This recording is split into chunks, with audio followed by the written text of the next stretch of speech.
아, 아,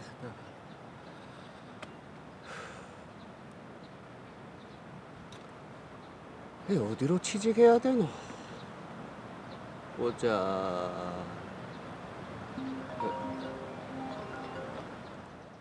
여보세요? 예. 예, 제가 강동호 맞는데요. 예? 증여세요?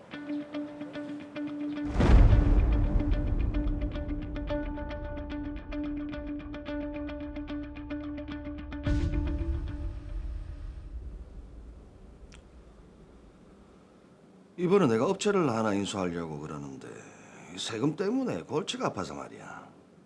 자네 이름으로 그 주식 명의 신탁을 좀 할까 하는데. 형님 말씀이라면 해야죠. 고맙네. 아 그리고 자네 우리 회사에 이사로 오는 게 어떻겠나? 내 월급도 넉넉하게 챙겨주겠네. 아유, 감사합니다. 사장님 부르셨습니까? 그래. 이리 와서 좀 앉게.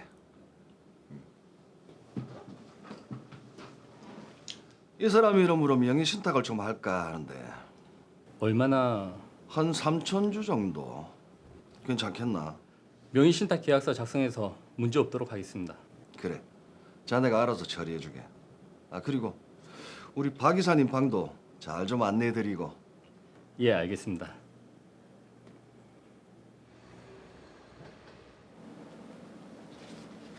이사님, 사장님께서 말씀하신 명의신탁 계약서입니다. 그래.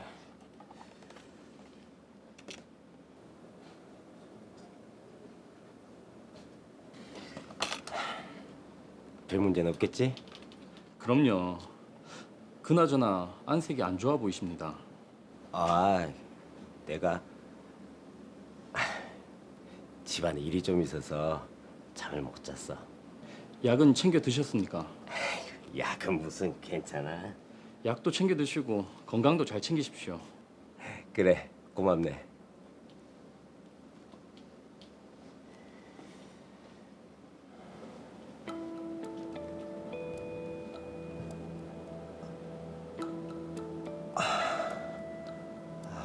가슴도 답답한 게 이따 병원에 가보면 가봐야겠네.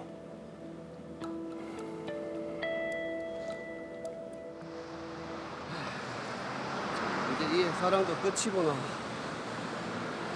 그래, 고생했다, 강동호. 다시 잘해보자.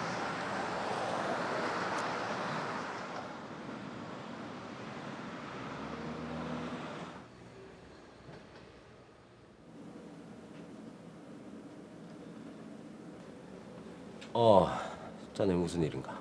이사님께 결제 받을 게 있어서요. 그래.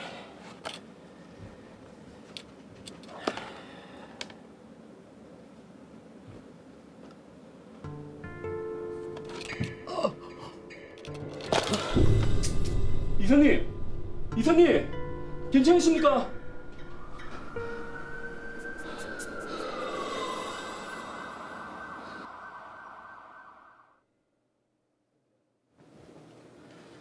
다녀왔습니다. 그래. 박 이사 장례는 잘 치렀고. 네, 사장님. 아하, 참 아까운 친구가 갔어. 얼마 전부터 안색이 안 좋아 보이셨는데 심장마비로 갑자기 그렇게 가실 줄이야. 우리 나이가 그런 나이네. 그런데 사장님, 박 이사님 이름으로 명의신탁한 주식 있지 않습니까? 그렇지. 한 5,000주 정도 되나? 네. 근데 그걸 박 이사님 자녀들이 알게 되면 주식 반환 청구를 할 거거든요. 주식 반환 청구? 주식 명의가 박 이사님이니까 당연히 알겠죠. 무슨 방법이 없겠나? 장례식장에서 보니까 아직은 잘 모르는 것 같더라고요. 제가 알아서 하겠습니다.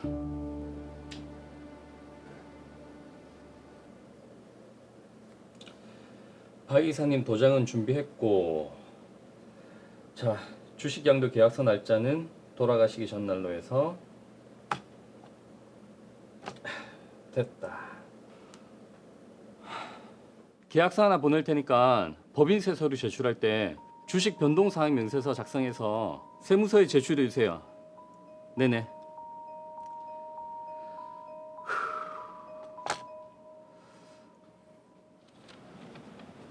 그 건설사 그만둔 지가 언젠데. 그래 그래. 조만간 술 한잔 하자.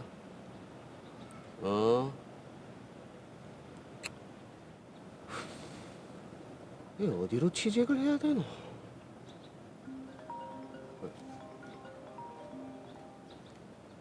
여보세요? 예. 예, 제가 강동호 대입니다. 예? 증여세요? 강서진님 주식의 명의 수탁자로 돼 있으십니다. 강서진 대표... 저는 그분이랑 아무런 상관이 없는데요. 명의 수탁자라 증여세 5억 원이 부과되고 집도 압류되니까 빨리 납부하시고 지체하면 가산세도 계속 부과됩니다. 이 대체 무슨 일이고? 나도 모르게 사장님 주식이 왜 내 앞으로 돼 있노? 자, 정말 강동호 씨도 모르는 사이에 엄청난 일이 벌어졌습니다. 그렇습니다. 정말 황당한 사건인데 먼저 사건을 정리를 좀 해보도록 하겠습니다. 사건 내용이 좀 길고 어려운 얘기들이 나오기 때문에 네. 꼼꼼히 좀 들어주시기 바랍니다. 이승원 씨는 강서진 씨 회사의 총무 책임자로 일을 하고 있습니다. 그러던 중 강서진이 회사를 인수하여 박용진을 이사로 들이고 본인 주식의 명의 신탁을 부탁합니다. 그런데 이를 수락한 박용진 씨가 회사에서 근무를 하던 중 갑작스럽게 사망을 하게 되죠. 장례 후에 총무 책임자 이승원 씨는 강서진 씨의 묵인 아래 박용진 씨의 상속인들이 주식 반환 청구할 것을 대비하게 됩니다. 박용진 씨가 사망 전에 작성한 것처럼 주식 양수도 계약서를 위조해서 명의 수탁자로 회사를 퇴사한 강동호 씨를 지정합니다. 네. 하지만 강동호 씨와는 전혀 협의가 되지 않은 상황인 거죠. 그런데 관할 세무서에서는 이 위조된 서류를 진정한 것으로 알고 강서진 씨가 조세 회피 목적으로 강동호 씨에게 주식을 명의 신탁한 것으로 보고 강동호 씨에게 증여세를 부과하고 심지어 그의 집에 압류도 하였습니다. 아무것도 모르고 있던 강동호 씨는 어이가 없는 상황에서 이 세금을 내야 하는데요. 과연 강동호 씨는 어떻게 해야 될까요? 네, 나오는 사람들도 많고 지금 상황도 꽤 이제 복잡을 한데요. 네. 자, 이 사건은 로이어의 깔끔한 설명남이 계시죠. 종합법률 전문가 박보영 변호사님께서 맡아주세요. 네, 강동호 씨가 너무 억울한 상황에 처했네요. 자신도 모르게 5억이라는 세금과 함께 살고 있는 집에 압류까지 되다니 정말 마른 하늘의 날벼락 같은 상황입니다. 네. 그렇죠. 제가 복잡하고 억울한 상황을 잘 해결할 수 있도록 명쾌한 솔루션을 제시하도록 하겠습니다. 자, 그러게 하루아침에 증여세를 내라고 통보를 받은 강동호 씨, 이제 어떻게 해야 될까요? 예, 먼저 왜 강동호 씨에게 증여세가 부과되었는지 원인부터 파악을 해봐야 되겠는데요. 예. 구상속세 및 증여세법 제45조의 2, 제1항의 증여이제 규정은 권리의 이전이나 행사의 등기 등을 유하는 재산에 있어서 실질 소유자와 명의자가 합의하에 명의자 앞으로 등기 등을 한 경우에 적용이 됩니다. 이때 가세관청은 실질 소유자가 명의자와 다르다는 점만을 증명하면 명의자의 등기 등이 명의자의 의사 없이 실질 소유자의 일방적인 행위로 이루어졌다는 증명은 명의자가 하도록 되어 있습니다. 네. 그래서 이 사건에서 가세관청은 명의자인 강동호 씨에게 증여세 부과 처분을 한 것이고 이러한 가세 처분이 위법 부당하다는 점은 강동호 씨가 입증해야 합니다. 야, 이게 정말 세금을 내야 하는 것도 억울한데 일반인인 강동호 씨가 과세관청을 대상으로 자신이 증여를 받은 사실이 없다는 거를 또 입증을 하고 싸워야 된다는 게 참 쉽지 않은 것 같은데 야, 이 관청과의 분쟁에서 과연 강동호 씨가 이길 수 있을까요? 예, 행정소송 특히 조세 관련 분쟁은 상당히 전문적인 지식이 필요한 분야입니다. 그래서 일반인들이 가세관청을 상대로 불복을 포기하는 경우가 상당히 많습니다. 하지만 이 사건처럼 가세된 금액이 5억이나 되고 자신이 아무런 잘못도 없는데 집에 압류까지 당하는 억울한 가세 처분인 경우에는 처음부터 전문가의 조언을 받아 적극적으로 다투어야 되겠죠. 이 사건처럼 억울한 상황임에도 불구하고 방법을 몰라서 그냥 넘어가는 경우도 많을 것 같아요. 그래서 저희가 오늘 한번 꼼꼼하게 알아둬야 되겠다 싶은 생각이 드는데 일단 그 불복 절차 이거는 어떻게 진행이 되는 겁니까? 사전적 권리 구제 절차로 가세전 적부 심사가 있고요. 사후적 권리 구제 제도로 이의 신청, 심사 청구, 심판 청구, 행정 소송이 있습니다. 이때 행정 소송은 제기하기 위해서는 심사 청구나 심판 청구와 같은 전치 절차를 거쳐야 합니다. 아, 말도 어렵고 과정도 어려워서 이게 사실은 일반인이 해결하기가 정말 쉽지가 않을 것 같은데 저도 그렇고 시청자분들이 좀 특히 알아야 될 부분이 어떤 겁니까? 네, 꼭 알아두셔야 될 부분이 있는데요. 예. 이러한 불복 절차가 있다는 것을 알고 있더라도 무한정 불복할 수 있는 기간을 부여하지는 않습니다. 네. 그것이 바로 불복 청구 기한이라고 하는데요. 야, 이제 이게 불복 청구 기한 이 말이 이제 기한이 있다라는 얘기는 굉장히 중요한 거거든요. 기한이 어떻게 됩니까? 사전적 권리 구제 절차인 가세전 적부 심사는 처분이 있는 것을 안날로부터 30일 이내에 하셔야 되고요. 다른 청구들은 90일 이내에 청구해야 하고 이러한 기간이 지나면 더 이상 다툴 수 없기 때문에 반드시 기간을 준수해야 합니다. 자, 그럼 다시 사건으로 이제 돌아와서 이 사건에서는 주식 명의 신탁이 이제 반복되는 과정에서 문제가 생긴 것 같거든요. 우선에 주식 명의 신탁 이게 어떤 건지부터 한번 짚고 넘어가야 될 것 같아요. 주식 명의 신탁이란 소유 관계를 공시하도록 되어 있는 재산에 대해 실소유자 명의 주식을 실소유자가 아닌 다른 사람 명의로 해놓는 것을 말하는데요. 이러한 명의 신탁은 편법 증여 등 탈세, 조세 회피, 주가 조작 등 불법 거래에 많이 이용되고 있습니다. 야, 이걸 지금 한마디로 딱 얘기하자면 내 이름으로 된 주식을 다른 사람 이름으로 돌려놓는다는 건데 이거 불법 아닙니까? 불법. 네, 그렇진 않습니다. 부동산 명의 신탁과 달리 주식 명의 신탁 자체는 유효하나 명의 신탁 사실이 밝혀지는 순간 이 사건처럼 증여세가 부과될 수 있습니다.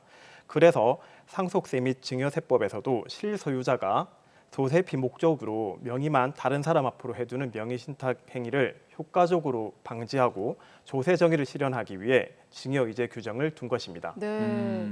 자, 그럼 다시 드라마를 보면요. 이 사건에서 가장 억울한 사람은 강동호 씨인 것 같아요. 실소유자인 사장 강서진 씨와 전혀 합의가 없는 상태에서 지금 주식을 명의 신탁을 받은 건데 이게 가능한 일인가요? 유효한 명의 신탁이 되기 위해서는 명의 신탁에 대한 당사자 간의 합의가 있어야 되는데요. 네. 이 사건에서는 강동우 씨로부터 전혀 동의를 받지 않고 이승원 씨가 서류를 위조해서 신고하는 바람에 증여이제가 된 경우라서 무효인 명의신탁이라고 보입니다. 예. 다만 합의가 없는 명의신탁이라는 점을 강동우 씨가 적극 입증해야 하는 상황이죠. 강동호 씨가 어떻게 그럼 입증을 하면 됩니까? 예, 5억이라는 증여세가 부과되었고 집까지 압류된 상황이므로 예. 변호사나 세무사와 같은 전문가의 도움을 받아 불복 절차에 착수해야 합니다. 네. 그리고 앞서 말씀드린 것처럼 불복 절차에는 각 단계별 불복 기간이 정해져 있으므로 그 기간이 경과하지 않도록 각별히 주의하셔야 합니다. 야, 이게 지금 합의도 안 된 상황인데 명의 신탁이 있었던 것처럼 서류를 위조한 거잖아요. 요거는 처벌이 되겠죠. 예, 당연히 그렇죠. 승원 씨의 행위는 형법상 사문서 위조 및 동행사죄에 해당하고 이 정도 사안의 경우에는 약식 명령이나 벌금형이 선고될 것으로 보입니다. 자, 그런데 제가 또 궁금한 게 이 사건에서 보면은 사망한 박용진 씨의 자녀들이 주식 반환 청구 소송을 할까봐 서류를 위조를 하게 되는 거거든요. 그럼 명의 신탁된 경우에도 소송을 하면 주식을 반환받을 수 있는 건가요? 네, 명의 신탁된 주식 재산은 신탁자와 수탁자 사이에서는 신탁자 재산이지만 이는 내부적인 문제라서 외부의 제3자가 볼 때 명의 신탁된 재산은 수탁자의 재산으로 인정됩니다. 네. 그렇죠. 그래서 박용진 씨가 사망 당시 그대로 명의 신탁 주식을 보유하고 있었다면 그 주식은 상속 재산이 돼서 용진 씨의 상속인들에게 상속이 되고요. 신탁자인 강서진 씨는 다시 그 주식이 명의 신탁된 주식임을 주장, 입증해서 찾아오는 복잡한 문제에 직면하게 됩니다. 아, 그러네요. 그래서 이승원 씨와 합의해서 박용진 씨가 사망하기 이전으로 주식이 양도된 것처럼 서류를 위조해서 이 사건이 문제가 된 것으로 보입니다. 야, 근데 이게 사실 사문서 위조까지 해가면서 이렇게 명의 신탁을 하는 상황이 사실 좀 낯섭니다. 저 같은 경우는. 저도요. 근데 일반인들 사이에서는 모르지만 이런 사건들이 좀 자주 일어나는 편입니까? 실제로 조세피 목적으로 주식 명의 신탁을 하는 경우는 굉장히 빈번합니다. 명의 신탁은 대부분 수탁자와 신탁자 사이에 내부적으로 그에 대한 대가 약정이 되어 있기 때문에 두 사람 사이에서는 크게 문제되는 경우가 없습니다. 그렇지만 이 사건처럼 명의 수탁자가 사망하거나 가세관청으로부터 가세 처분이 되는 경우에는 그 실질 소유자가 누구인지, 명의 신탁 재산이 맞는지에 대해서 첨예한 법적 분쟁이 발생하는 것입니다. 자, 그러면은 이제 마지막으로 나도 모르는 사이에 이 황당한 일을 겪게 된 강동우 씨에게 해결책 제시해 주시죠. 먼저 강동우 씨는 회사의 총무 담당이었던 승원 씨가 동우 씨 명의 주식 양수도 계약서를 위조하고 세무사에게 전달한 행위에 대해서 사문서 위조 및 동행사죄로 형사 고소를 해서 본인이 결백함을 증명해야 합니다. 그리고 동우 씨가 강서진 대표를 상대로 주식 양수도 계약 무효 확인해소를 제기해서 두 사람 사이에 실제 주식 양수도 계약이 없었음을 인정받아야 합니다. 이 두 가지 법적 문제가 해결이 되면 그 자료를 가세관청을 상대로 한 증여세 부과처분 취소 소송의 재판부에 자료를 제출해서 명의신탁에 대한 합의가 없었음을 인정받아서 증여세 부과처분을 취소받아야 합니다.